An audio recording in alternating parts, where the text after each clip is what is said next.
Are you a beginner to crochet and you're not really too familiar with what projects you should get into, and you're fed up of just doing rows of stitches as practice? If that is the case, then this video is definitely for you, because today we're going to be looking at how to crochet a granny square. I'm Jessie of Crochet by Jessie. Welcome to my channel, or welcome back to my channel, and let's get to the tutorial.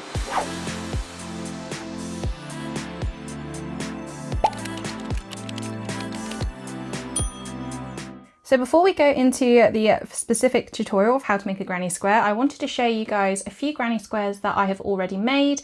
These are obviously going to be a little bit more complicated than what we do today, just because they are colour changing. But I think it's good just to show you guys each colour will signal each round. So you'll see that these are 3 rounds, and then these ones have 1, 2, 3, 4, 5, 6. So each colour is 2 rounds. So that's just a few different examples, but for now we are going to start using this red yarn. I would recommend, because you're starting out, that you shouldn't really use anything too dark like these colours or this colour, just because it makes it a little bit more difficult to see the actual stitches. So first things first, I've got my crochet hook for this. I'm using a 5.5mm. I would recommend using anything from a 4.5 upwards, just because I think the bigger the hook is, the easier it is to do the stitches. It gets a little bit more complicated when you use smaller ones.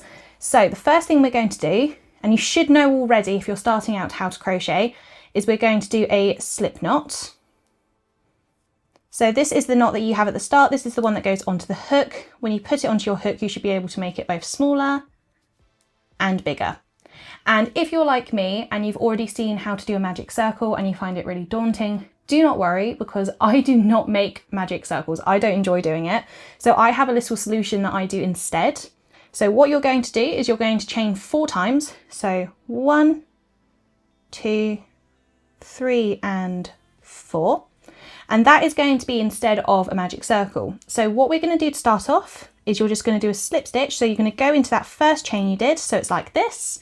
You're then going to loop over and pull through both of the bits on the hook.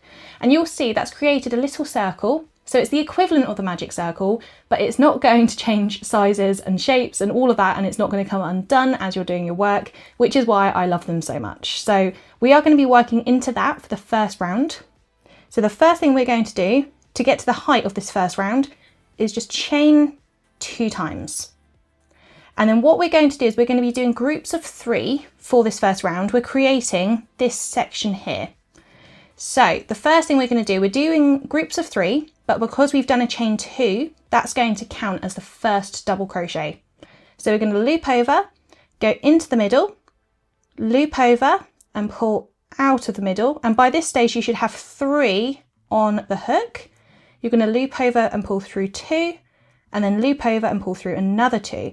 So that is the first 2 of our cluster of 3 done. We're going to do the same thing again, loop over, go in, loop over, go out. We've got 3 on the hook again, so loop over and pull through the first 2, then loop over and pull through the second 2. So that is our first cluster of 3 done. What we're going to do next is we're going to chain 1, and then that creates the space that you'll see between each of the clusters, just to help distinguish where they are. So we've done that first chain. We're then going to do another 3 double crochets as we did before. So you can see we've already got that little gap there, which is formed because of the chain, and so we very much want that to be there. So then again, loop over, go in, loop over, go out. We've got 3 again, loop over through 2, loop over through 2. So we're just going to keep doing that process. And if you need to have it repeated again, just go back on the video and rewatch that first cluster and the first stitch in the second cluster. That is fine. Do it as many times as you need to, guys, just to make sure you're feeling comfortable with it. And because we've done another cluster of 3, we're going to then chain 1 and then do another 3 double crochets together. So it's always loop over and in, loop over and out, loop over through 2, loop over through 2, loop over and in, loop over and out, loop over through 2, loop over through 2. And you'll see here now, because we've got the 2 gaps here from the chains, we've got 1, 2, 3 clusters. So we're going to do 1 more chain. We're working on the last cluster because, as you'll see, you only need 1, 2, 3, 4. And then what we're going to do is then we're going to do loop over in, loop over out, loop over through 2, loop over through 2. And we're going to do that another 2 times just to get this last cluster all finished. And then that is how it looks after that. We're then going to chain 1. And then what we're going to do, we need to join that chain 1 to that first of this cluster of 3. So that is the chain 2 that we did at the start. So we're going to do a slip stitch like we did when we were creating our little ring here. So you're just going to go into the top of that chain 2 like that, loop over and then pull through both. There we are. So you see we've got that first entire round done. We've got 1, 2, 3, 4 chain spaces which we'll be working into. So once you guys have got that, we will start round 2. Round 1 is done, guys, and it should be looking rather circular at this stage. Do not worry, the next round is going to be what makes it square. You'll note that we have got these chain 1 spaces that you can see a little bit more vividly, and we're going to be working into them for this round. So the first thing that we are going to do, as we did with the first round, to get to the height of this round, we're going to chain 2 times. This is going to count as the first double crochet as it did in the previous round, and you're just going to see that's going to just continue to be the case as we do this. So we've got the chain 1 space right underneath that 2 chains. So we're going to work into that space. So we're going to do another 2 double crochet. And the reason we're doing that, once I've done it, I'll show you guys, is whenever we work with our granny square, it's always in groups of 3. And you saw that with the first round, and it's no different when you're making a granny square. All of these are groups of 3. So because we did that chain 2, we only need 2 of the extra double crochets because the chain 2 counts as the first one. What we're going to do next is we're going to go into that next chain space, and what we're doing is these chain spaces that we've got here, at the end of this round, they're going to help us create the corners for the granny square. So we're going to do 3 double crochets going into that next chain space, 2 and 3, and that's how it is looking so far. But what's different is we're actually going to do more in this space again. So we're going to do 1 chain, and then we're going to do another 3 double crochet in that chain 1 space. And the reason we do that is the first cluster of 3 is essentially just following the same direction that you're going. And then you do 1 chain, and then the second cluster of 3 is changing the direction. So you'll see we've got going across, we've got that chain 1, and then your direction changes when you do the next 3. So what we're going to do now, you'll see we've got another chain 1 space here. So we're going to do 3 chains into this next chain 1 space. So we've got 1, 2 and 3. We're then going to do a chain. We're then going to do another 3 double crochets into that space because that's what we're doing to create the corner. And you'll see that's how it is looking. So already it's looking a lot more square shaped than it was before. We've got another chain 1 space here. So we're going to do another 3 double crochets into that space. So 2 and 3. That's great. And then we're going to do 1 chain and then another 3 double crochet going into that space. And you'll see we're nearly done with the round. So this is how it is looking. We've got 1 finished corner, a 2nd finished corner, a 3rd finished corner, and then we've got the starting point when we started the round. So you'll see we've still got a little bit more left to do. So what we're going to do, because we did that first cluster of 3, we're just going to finish off the corner. So we're going to go into that space and we're going to do 3 double crochets together, like so. And then to join both of the clusters of the double crochets together, we're going to chain 1, and then we're going to do a slip stitch in the top of that chain 2. And then there we are. That is the 2nd round done. And we're just going to start the 3rd one. So this is how our gorgeous granny square is looking after the 2nd round is done. And this, for comparison, is 3 rounds. One thing you will see is we're going to start to be doing clusters as we go along the sides, just because the larger the square gets, the more you need to do to get to each of the corners. So the first thing that we are going to do is we're going to chain 2 times just to get to the height for this round. And then again, you'll see we've got our chain 1 corner space here. So we're going to start by doing 2 double crochets in that space. And those 2 double crochets with that chain 2 I did a second ago creates our first cluster of 3. So one thing to note, before we get to this corner with this chain 1 space, there's another space here. That is intentional and we are going to be working into that, but we're not going to be doing what we do when we do the corners. So go into the space and we're going to do 3 double crochet, because remember we're always doing groups of 3 for this square. But the important thing is we don't need to do any more than that because we're not trying to change the direction. When you want to change that direction, you do 3, chain and 3.